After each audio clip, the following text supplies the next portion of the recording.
Thank you to the ReHack team for inviting Rubicon to participate in this year's event.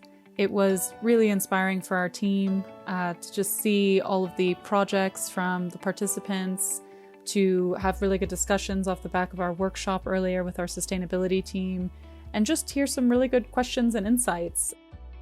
It's not every day that we get to participate in a hackathon, and to see students embracing these challenges around climate action and sustainable solutions that involve technology and data, that's right up our alley, and it was just a really wonderful event, and we're very grateful for being invited to participate.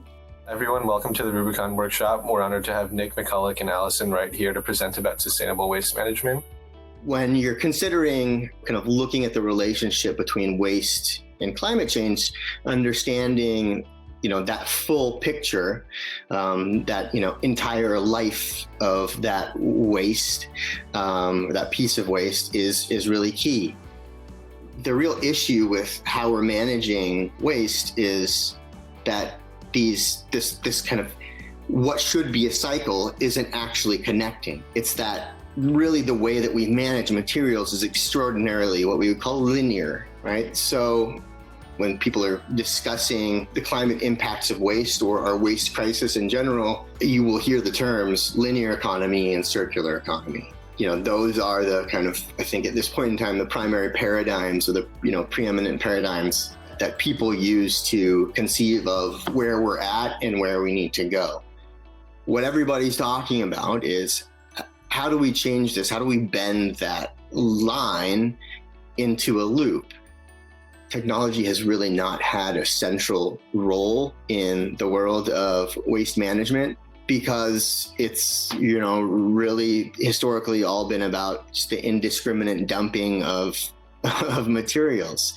But in transitioning from the linear economy to the circular economy, obviously we have to better manage those materials. And how do we better manage those materials if we don't know what they are, if we don't know where they are?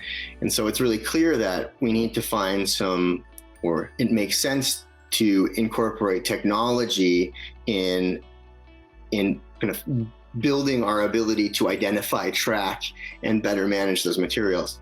So if you know anything kind of about data that sustainability professionals like to track, a lot of it can be around energy, water usage, natural gas usage, but waste data is one of the hardest things to kind of know how much waste you're producing. As Nick said, we work with a lot of really large companies. So as you can imagine, it's even harder for them to know how much waste they're producing, at an individual store, at an office, when they have maybe hundreds of stores across the country.